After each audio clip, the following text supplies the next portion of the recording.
Hey, how are you Uh, doing? Good, thanks. What about you? I'm not doing too bad. It's good to see you again. Yeah, you too. Everything working okay? Can you hear? And Yes, perfect. good. It's often a bit of a clusterfuck in here with technical stuff. You're through our next door. There's every part of the studio has got different challenges. So you've been Uh, launching a new website and stuff. yes, I have. And you've Good come out stuff. with a new song. Yeah, new song, the album drops, I think, on the 7th of November. Oh, So okay. So I we've got a decided. while. Yeah, well, I decided for my in my I don't know what would you call it naivety that it would Oh, be a good idea to release a single every month from the album until the release. So there's six singles.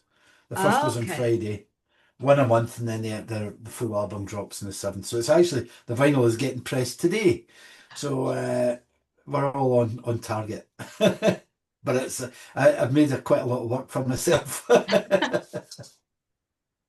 Oh, well, I love the single that you shared with me that you've released, Come With Oh, Me. cool.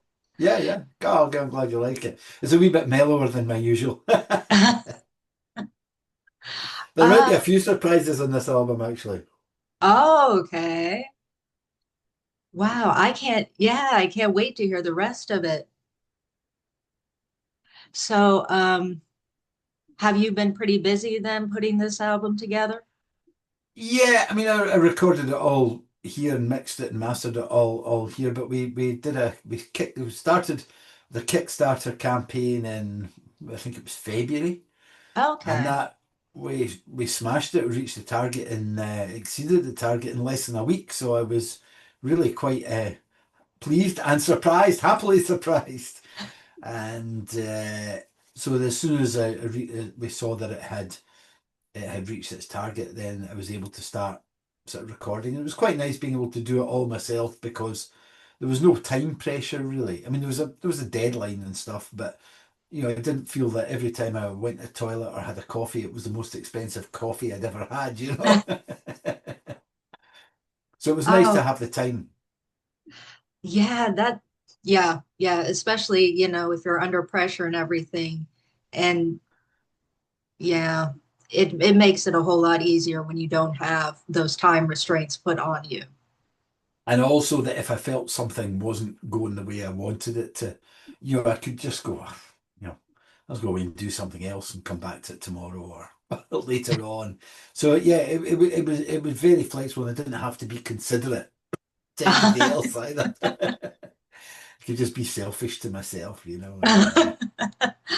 So, it's dropping in November. I guess you've come up with a title and everything for this album then? Yeah, it's called Still Friends. Okay. Yeah, the artwork's all done. As I say, the CDs, we actually have the CDs now because the Kickstarter, the folk that back the Kickstarter will get, they're going to get a transparent and black marbled vinyl, which they'll Oh, get. Hopefully, they'll start going out next week. So the Kickstarter backers will get all their shit in the the end of this month start going out.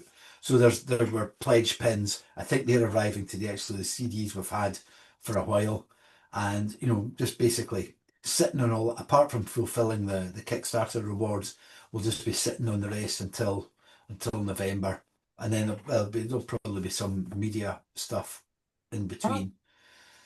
And then the singles are all digital, so they're just, there's no big deal other than all the fucking videos and socials that have to be done. um, so what did you have any inspiration behind this album that's coming out?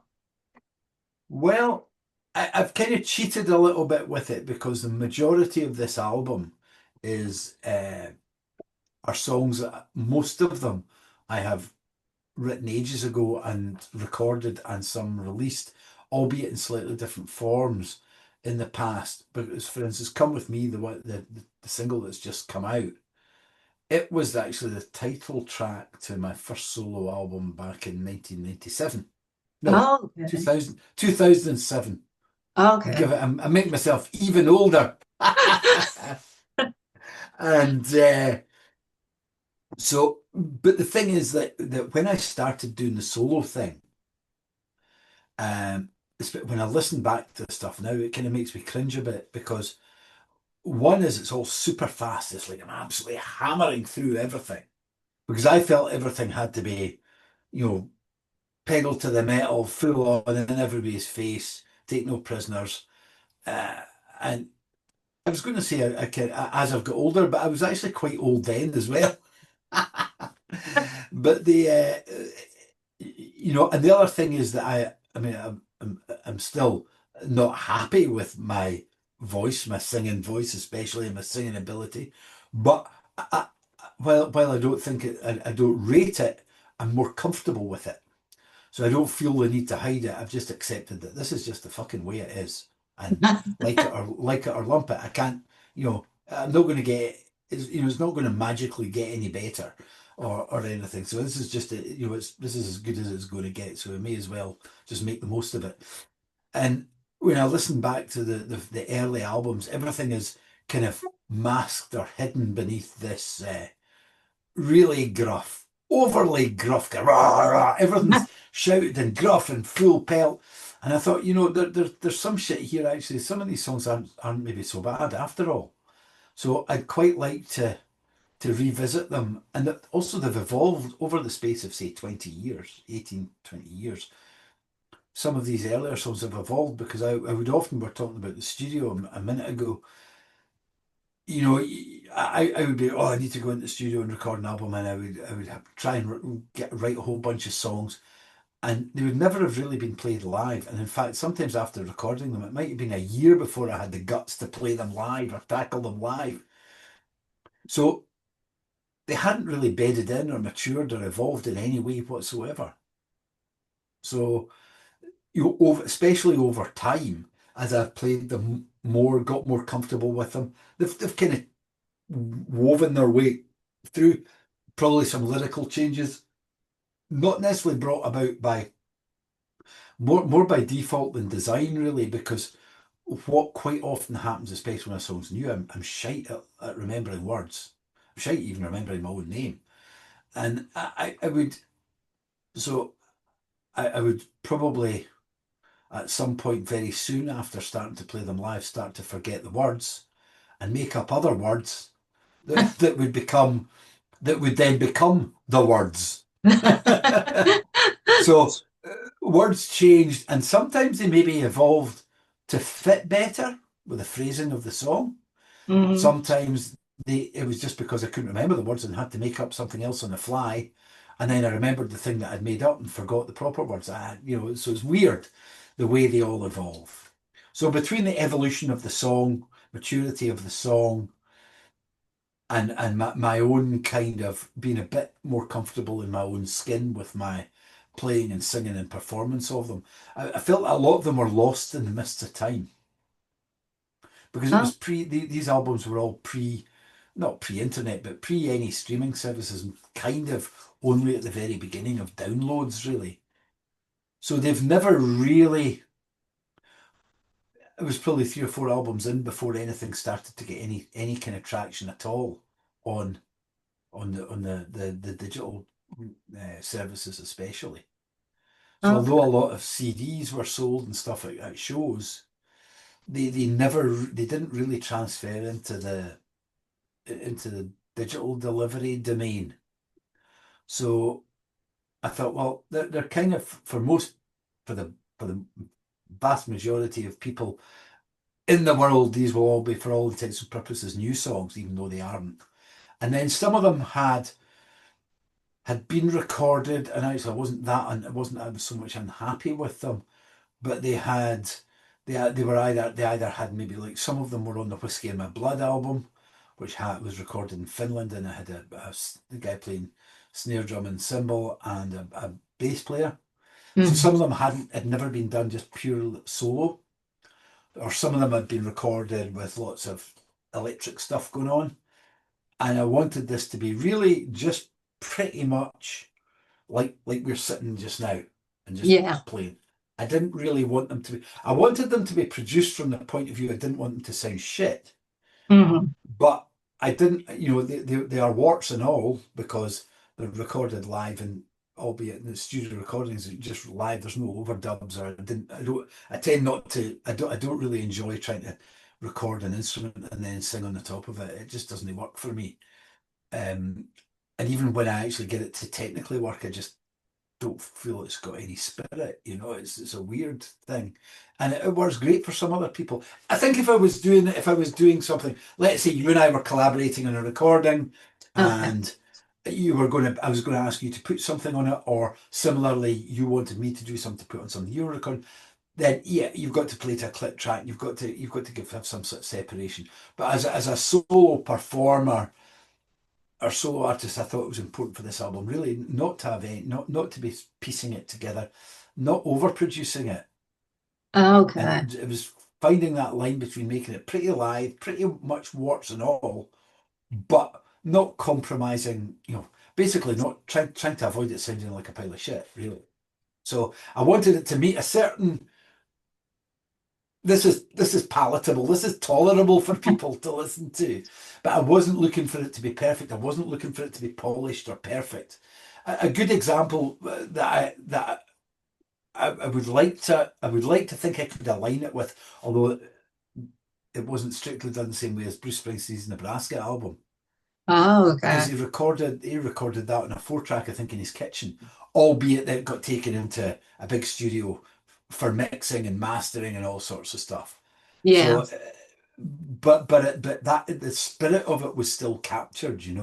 Hmm. So that was the kind of, albeit I mean, it's the common influences. Listening to me and my music, you'd be hard pushed to recognize any of my influences probably in it and the things I like. And similarly, I'm not a huge Springsteen fan, but I like his acoustic stuff and I love Nebraska and I love some of these kind of albums. So that was an influence, albeit not a obvious one, or not materialistic influence, but more of an approach influence. Okay. So, did you want this album to be more natural? Yes, very, very much so. I mean, basically, it was recorded. In the videos are just lip sync, really, because they're Mhm. they're visuals. They're not meant to be performance videos, although that's the kind of approach. So what you call it, the recording was basically. I don't know how much of this you've done yourself or but generally, if you're playing and singing, if you're doing it at the same time, it's difficult to get any separate. I still wanted to have some control. I didn't want to turn the guitar up and end up turning the voice up as well, or vice versa. Okay. And for instance, when I was adding a little bit of reverb or room sound to the vocal, I didn't really want it muddying up the guitar too much. Or Hmm. if there was a problem frequency on the guitar, I didn't want to take it out and then make my voice sound like it had gone through some fucking auto tune or something, or have some other weird artifacts. So again, I'm probably teaching my granny to suck eggs here. But you maybe know all this, and your listeners or viewers maybe all know all this. But I didn't really use any terribly fancy mics. I've got a couple of really nice sort of vocal and mics in the studio that would sound great in a guitar. But I didn't really want to use them. I ended up using two fairly low to medium end ribbon microphones with a figure of eight pattern, which means you can have one in the instrument and one in your face, and the amount of spill into each one is negligible. Okay. So so it's not as nice as really just having one microphone catching everything.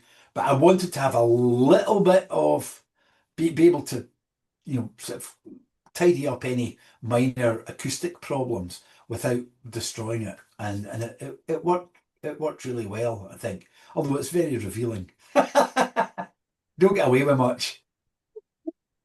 Um, so are you going to be touring with this album soon, or have you already begun?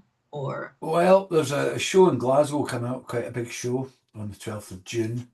Um, and then there's some summer festivals. I will probably be trying to put a lot of stuff from the album in the sets just so I can in some of the festivals, so I can basically talk about it. It gives me an in, an excuse to talk shit about it. And then come the the album release, the official release, I think is the 7th of November. So on the probably earlier in that week. Usually we do a sort of media and industry private launch event, which will probably involve me playing 5 or 6 songs, them drinking a lot, of the guests or the invitees drinking lots of whiskey. The more whiskey they drink, the better the reviews, and they get their copies of the album, and we talk about it and all that kind of shit. And then the sort of album tour, as it well as it is at the moment, it's looking like it's just going to be Scotland. I'll be doing Ayrshire, a place called the Harbour Arts Centre, which is a nice venue in Ayrshire. The Tall Booth, really good venue in Stirling, and one in Aberdeen. So the Thursday, the day before release, I think is Irvine Harbour Arts Centre. Release day is Aberdeen, and then the Saturday, the 8th, there'll be Stirling Tall Booth. And I'm not doing Glasgow because kind of Scotland's not a huge place, and if I'm Mm. playing Irvine, which is kind of uh, southwest of Glasgow, I'm trying to get my left and right, west. I'm not looking at a map. I'm trying to explain, right? Yeah, southwest of Glasgow. It's maybe about 20 or 30 miles, so it's not that far. Okay. And then Stirling is north of Glasgow, maybe about 20 miles. Even these two venues are probably a bit close together for me because I would rather do fewer but bigger shows and have a bigger catchment area. So to do a Glasgow gig event, the press and industry or the media and industry event will be in Glasgow, but then it's not really affecting the gigs per se, the tour. And plus, I'm playing Glasgow next month, and I tend to only play Glasgow once, sometimes twice a year. Okay. So we'll do that, and then I was hope. Oh, there's something in some stuff in September, I think, down in England. So Okay. I may well have some early copies of the album on sale at the merch table. We'll see how desperate I am. It's difficult trying to keep it wraps all that under wraps all that time. Then I could be fucking selling this, but um, but then there was going to be some gigs in the south of England, but one of them, the dates we couldn't really get to work out. So they're going to be there'll be an England tour in March 26. Okay. March will be a bunch of dates in England, and there'll probably be. I'm trying to think. My wife Margaret does all my bookings and tour management. So and she's been busy with a lot of things. I've been busy with the album and will be busy until November. Really, wall to wall promotion. Okay. So it's kind of crazy, And the videos for all the singles. So the first one that came on Friday there, all the videos are filmed and in the bag. We did them all in the same place, an old church not far from here. It's not a church anymore. It's a kind of community art space. But the videos didn't actually. I had quite grand ideas for the video, but for various reasons, it probably my production naivety came into play and bit me in the arse. But I'm quite happy with them. And the days of having to have really slick, fancy ass videos, they're so they're so. I mean, on one hand, they're evergreen because they're there all the time, but the Hmm. actual promotional life of a video for a song is, I mean, a day or two. It's just not worth spending lots of money and lots of time. And we can I can kind of fiddle my way through it myself.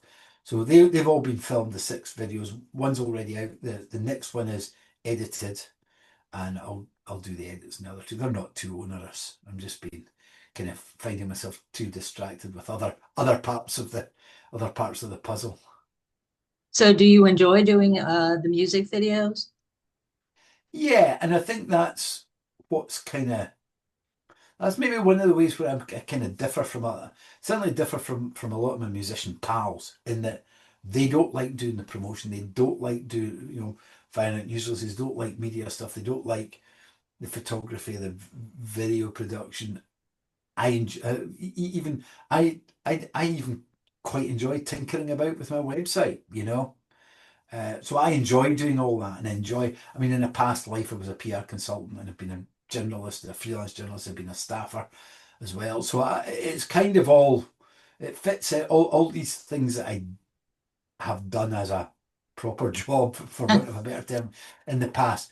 That these experiences, these contacts, and everything, you know, I'm able to make use of them in this. They've all got an application, you know. Okay. So, and I think that maybe, you know, I'm not scared of them and I enjoy them. And Um, you know, things like this, for instance, a lot of people say, "Why do you bother?" Well, because number one reason for doing this isn't really to get any publicity or exposure. Number one reason for doing this is because I fucking like it. I like doing this. I like talking. You might have guessed. oh, This is yeah. fun for me. Um, Might be work for everybody else and for you, yeah. but it's fun for me. Um, do you have any plans to come to America with your album, especially Ohio? Wink, wink. Now I'm trying to think. Have I played in Ohio? I don't think I have. I think I've been through Ohio. Um. Anyway, sorry. I'm thinking USA. Well, uh, my last visa. I need a what's called an O1 visa hmm to come. The last one I had, I managed to get. The last few I've had have all been for 3 years, which is the longest you can get. And the last Okay. one kind of crapped out during COVID.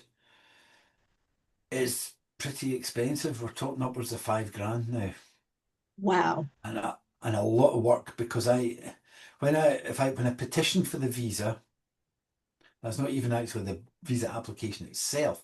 The actual petition for the visa costs me a few £1,000s to get going. But I need to have contracts for all my shows, Okay. and if I'm trying to do it, and it's now about a 6 month process minimum, because if you want it any faster than 6 months, you have to pay premium processing, which has now gone up from £1,000 per application to something like $3,000. Sorry, to about, I think it's about 3,000, two and a half, $3,000 now if you need it quicker, or the possibility of getting it quicker. Wow. Uh, and it's amazing because I don't think many Americans and even American artists aren't aware of this, because when they come to the UK, I don't think Americans need anything for Europe. And for the UK, they just need a work permit, and that's a format. I mean, it might cost 150 quid or something, but it's a formality. Yeah. Whereas the Wow. visa process is very, you know, if I want a 3 year visa, I have to have contracts for all my shows during that 3 year period, and the visa won't be. If I want it to last 3 years, I've got to have a contract right at the end of that period as well as everything in between. They want to know everything I'm doing in between during that 3 year period, when I expect to be in the States, when I don't expect to be in the States, and if I'm not in the States, where am I going to be and what am I going to be doing?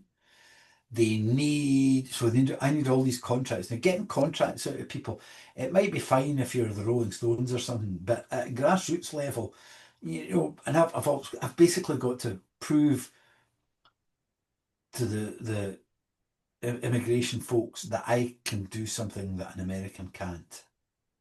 Hmm. Oh, wow. Yeah, I don't think there's much. I didn't realize Uh, you had to go through all that. and so I probably need 6 months for the application process, and I probably need 6 months in advance of that to book and set up all the shows and get all the paperwork.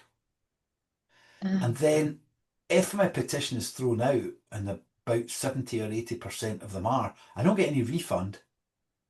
And I've spent 6 months knocking my pan in for nothing, and then I've got a big hole for 3 years in my schedule of all the times that I'd hoped to be in the States.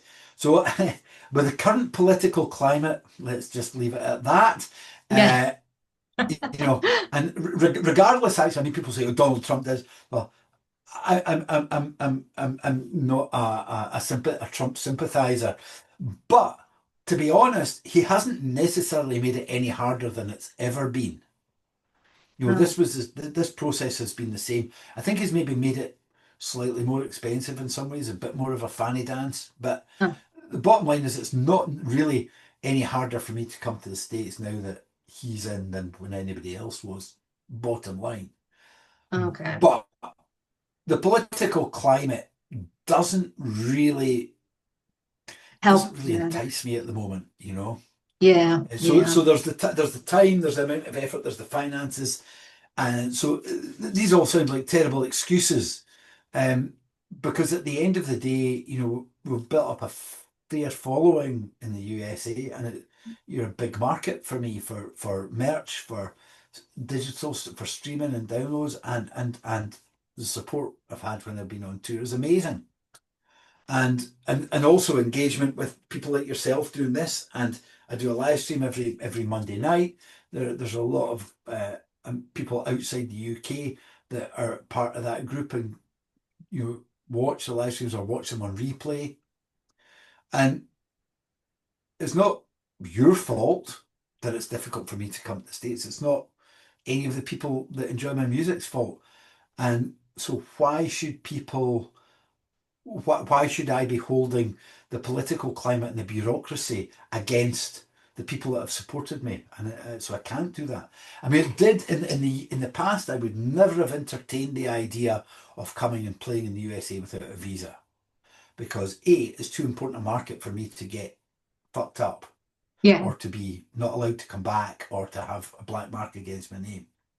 But also there is a bit of a kind of, from a UK point of view and from a music industry point of view, if you're, yeah, if you're seen to be going through the processes, like them or lump them, Mm. if you're seen to be going through the processes and succeeding coming through them, it gives you a bit of kudos.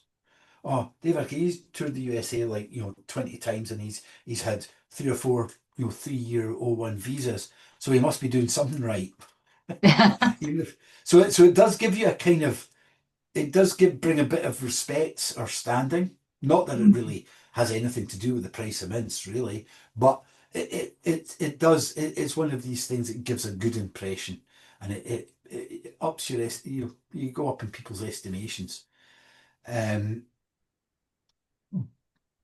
but what I have been kind of toying with the idea with, and I'm not suggest, because I get frustrated when I see artists going from the UK going to the States to play, and they don't have visas and they're trying to go in under the radar. That kind of pisses me off, because I'm thinking, well, what's the point? Because Yeah. you're not going to be able to get any media, you're not going to be able to get any radio, TV, press. You're going to have probably be playing shitty, well, not shitty little gigs, but gigs that aren't really going to enhance your career. They're not going to be part of us. It's not going to be very strategic.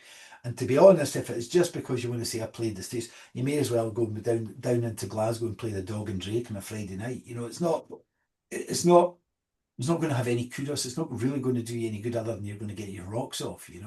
Yeah. But what I have thought of, and if I was absolutely sure that this wouldn't really be um, frowned upon too much, would be to say, right, I've got a couple of pals in the States, namely a couple of old blues guys, Roy Bookbinder, Paul Mm. Jeremiah up in New York, Roy Bookbinder's in Florida.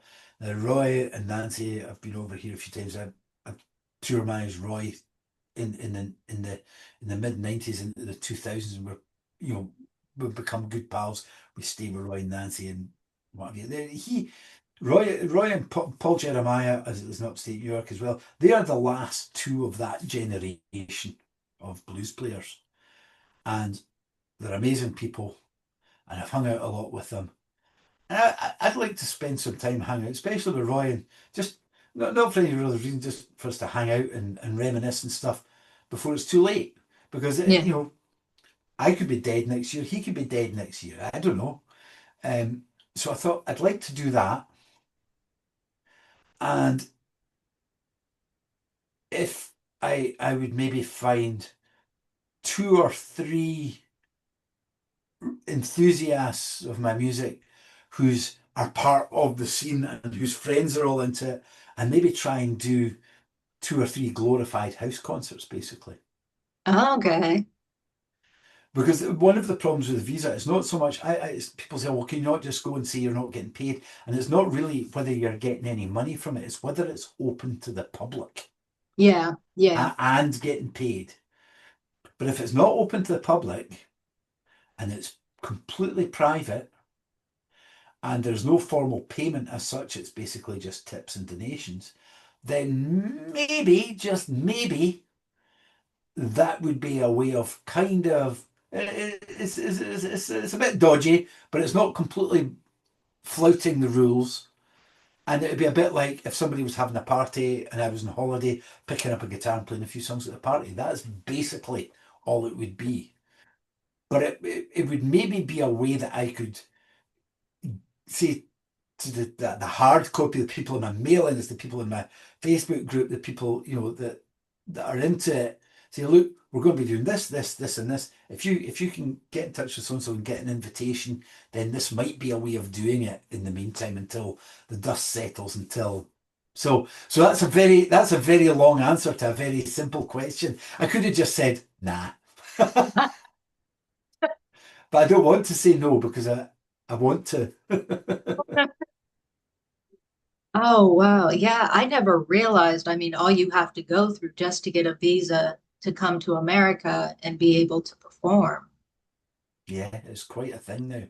And even showcasing and stuff is you need it, and it's a real barrier for folk. Yeah. Um, so you said that every Monday night you do like a live show? Yeah, well, it's not real. What basically is like a live stream. So a group on Facebook called Dave Arcari's Wildcats, Okay. and Oh, yeah, the Wildcats. so that's the home of the Monday night live streams, and it's Okay. a free group for people to join, but they have to either be on my mailing list or join up the mailing list, or there's three questions because unfortunately there seems to be this thing where people invite members of the group invite people that they think would like it, which is good for me as well. But then that somehow bypasses the questions, and so they get rejected. Their membership of the group gets rejected. So they Ah, need to. If I'm always saying, if you want to join the group, you need to make sure you answer these fucking questions. Because otherwise it just gets automatically gets thrown out.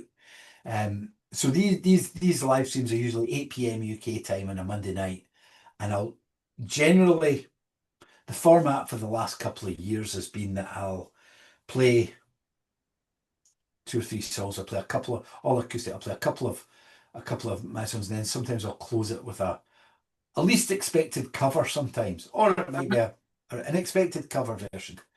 Uh, it's usually a bit of a technical clusterfuck because something always goes wrong.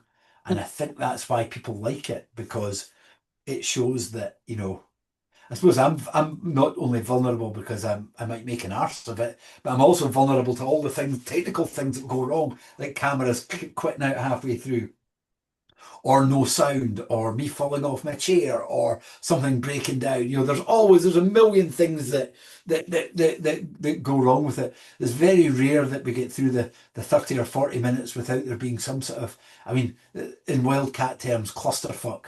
And it's almost like people are willing something to happen. We're getting too close to the end of this, and then nothing's gone wrong yet. And then I usually spin in either some archive video from okay. from so sometimes some really old shit, or if there's been some shows in between, in the week in between, I'll usually try and grab some video and edit something together from that. So there'll be a couple of videos in there, a bit of chat, upcoming gigs, things about, and people in the Wildcats group get they get first dibs on things. So when tickets go on sale, they hear about them first. They get I do special Wildcats merch from time to time that is as a pre-order, and they get offered special deals on things. They get exclusive merch. So there's quite a lot of, well, they might not be seen as benefits, but there's quite a lot of things, and it's not like a Patreon. I don't charge people for it. All I ask is that they must be on my mailing list. If they come off my mailing list, I can only assume that they're not interested anymore, so they get lobbed out of the Wildcats group as well. Oh, wow. So have you added any new merchandise to your store?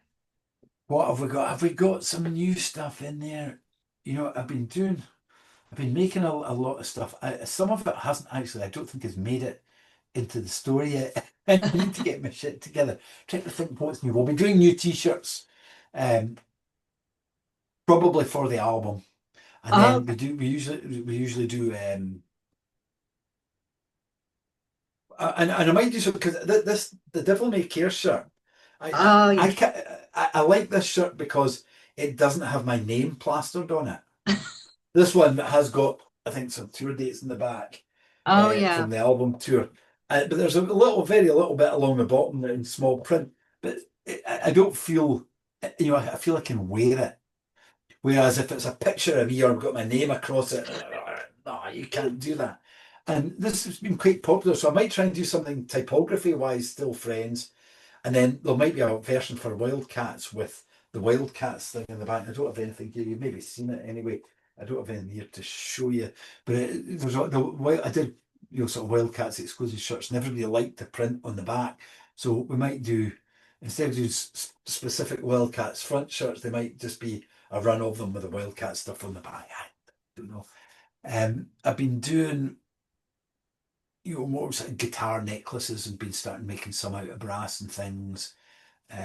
Yeah, so there's bits and bobs in there.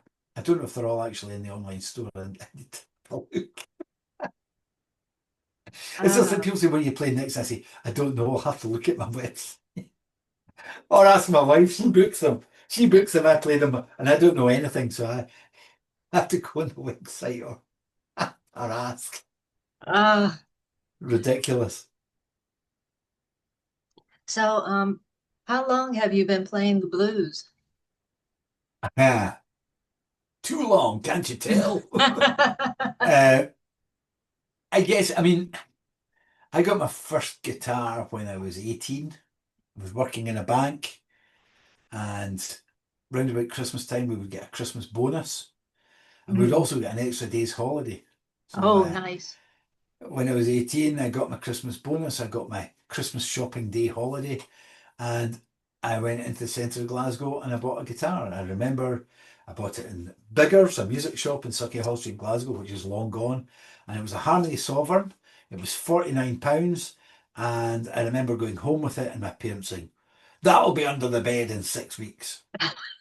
Well, that's depending on what way you look, that's either the right thing or the wrong thing to say to me, because I'm like, well, just fucking watch me. So I farted about with the guitar, but none of my pals played, and I was never allowed to do music at school because I'm tone deaf, I can't fucking sing.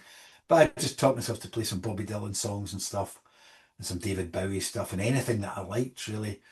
And I started going busking a few weeks after getting the guitar, just playing the first two lines of Space Oddity, Oh, ground okay. control to major tom on repeat, C, E minor, C, E minor, on repeat. I was so shit that I knew nobody was going to hang about long enough to realise I only knew two chords and two lines of the song. But I made enough money to go to the pub around the corner and get a couple of pints and a cheeseburger, so I realised that this was actually quite good and has got potential. Albeit it might take a long time to realise. Um, so I did that for a while. Not long after starting to play guitar, I discovered blues because I guess, I mean, I don't know. I suppose people now, what when people buy an acoustic guitar now, what is it? Billie Eilish, Ed Sheeran? What, I don't know who folk listen to now because I'm too fucking old. But whoever it might be.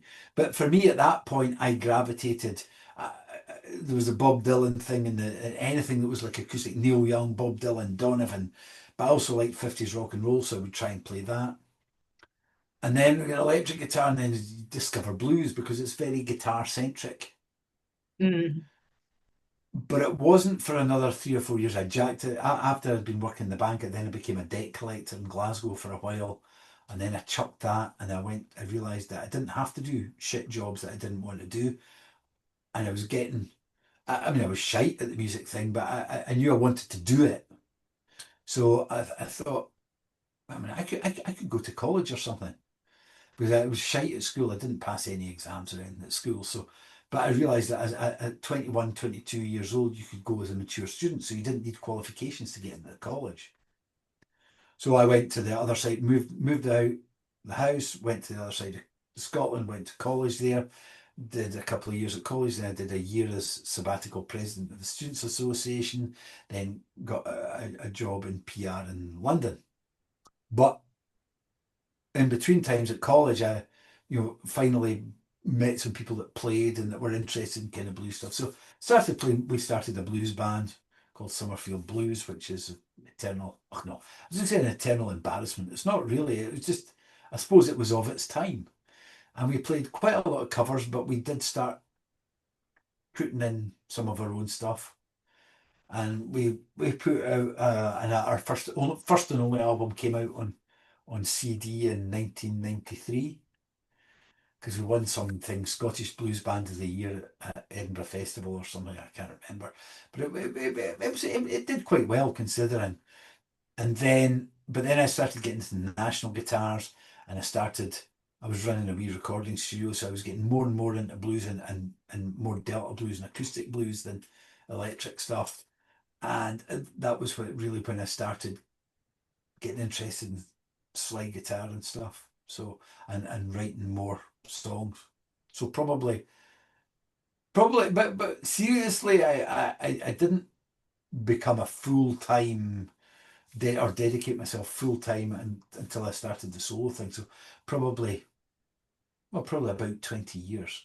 But I was in bands before that and at various levels of, you know, pro and semi-pro and in amongst other things, and had day jobs or maybe was self-employed and was doing a lot of music related stuff. But I was managing bands, I was running a record label, I was so he was involved in all sides of the music industry. But seriously, full time as a solo blues based artist, probably about 20 years, really.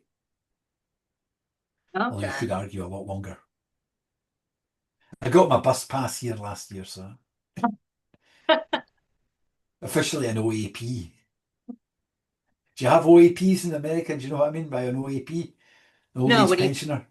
yeah, explain it real OAPs. quick. Yeah, Oh, yeah. OAPs like an old age. Oh, look at the cat. Look at that cat. Here it comes. Yes. Yes, that's Sophia. Nice. Yeah, I've got Bobby too. Bobby is a bobtail cat. Um, so she's around here somewhere, probably hiding in the closet or something. But Nice. do you have any pets or animals? No, unfortunately, because we're away so much, it can't really. Um, Uh, although I mean, we live and it's a small village. We're pretty much in the countryside here, so we have a lot of red squirrels and pine martens and uh, natural, animals around, deer and stuff. But when we first we moved here moved out of Glasgow here, Loch Lomond side, probably about 15 years ago, okay. and a few months after we moved in, this cat appeared at the patio doors, and basically, we've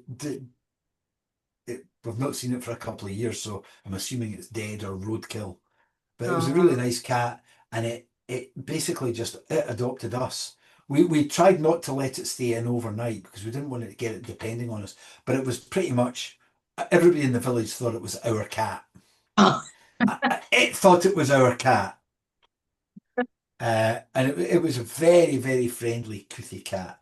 And first of all, we called it Dog because we'd go to friends in the village for a meal and it would follow us along the road. oh, And he would sit outside and meow until come back home with us. And sometimes one of our pals along at the other end of the village had a utility room door that was kind of had a window at the top of it. And when we went to leave, the cat was had it jumped up, his claws in the window frame like this. Another time was helping them with some computer stuff up in their upstairs, and the cat came onto the Velux window on the roof, trying to find us. So it was a bit. So we called it Dog because it follows us about like a dog, but then its name seemed to morph into Shitfer, Oh, which was not because it had shit fur, but because it had shit for brains. oh, And so that was it. And then at one point, another cat appeared that we thought might have been a wild cat. And it would sometimes sit on our decking outside the office. But as hmm. soon as there was a movement or it saw any of us, it would scamper. It was really skittish. But then over the space of about 6 months, it would hang about a little bit more and a little bit more and a little bit more. And then it just became the most friendliest thing you'd ever, and we couldn't get rid of it. I think there's a live stream. I did a Christmas live stream 3 or 4 years ago, and I had my beard, I dyed my beard red, left this bit kind of white, dyed my beard red, and put a pom pom in the end. So it was like an upside down Santa hat. I thought it'd be a good idea to do a Christmas live stream in the garden in the middle of December in the fucking freezing cold. Anyway, this other cat, which we called Dirty Foot because it had wee white paws that looked dirty, but actually we discovered that they weren't dirty at all. It was just the colour of the fur. But it's all over me during this fucking live stream. It was so friendly. And then it disappeared right after that. And then it Ah. appeared back maybe 3 or 4 months later with no teeth and a cough and a sneeze. And so Oh, we phoned the Cats Protection League, and they just said, well, we'll come, but we'll have to take it away. So I thought, well, it's probably better to get it some yeah, attention that it needs, because it would never have let us put it in a bag and take it to a vet or anything. yeah. So yeah, so that's another long answer to a very simple short question. You're going to have some editing to do here. This guy from Scotland talks a lot of shite. Blah blah blah blah blah. Oh, Um, wow. So, um, the album is coming out. yes, If you, back to music. I'm yeah. enjoying talking about cats and things. But yeah, I mean, animals can be quite something else. I mean, I thought, when I got a cat, that they'd be fairly independent. These are the most dependent cats I've ever seen in my life. Yeah. Um, but yeah, real quick with the time we've got left, you want to give a quick plug for your upcoming album in November and tell people why they should, look for it? Yeah, well, the next album, it's solo, it's acoustic, it's my best yet. It lands on the 7th of November. It's called Still Friends. It'll be on limited edition, transparent violet vinyl, CD, and all the streaming and download things. The best place for information, as ever, www.davearcari.com. And there's another 5 singles to be released between now and November, one every month. Next one is on the 6th of June called Hellbound Train. And there'll be another 4 after that, and then the album. Oh, awesome, awesome. I can't wait. Yeah, I really did enjoy listening to Come With Me. I thought that was in the video just Oh, I'm awesome. glad you liked it. I'll try and be organised and fire them over as they in advance of them dropping, so that you can get a listen or a look. And the videos are all roughly the same kind of thing. Probably as we filmed them, we got less shaky with the camera. Uh, but Dave, thank you so much for taking your time and doing the interview. I appreciate Oh, it's a pleasure. As I say, it's fun for me, and it. I enjoy it. And thanks for having me. Oh, absolutely.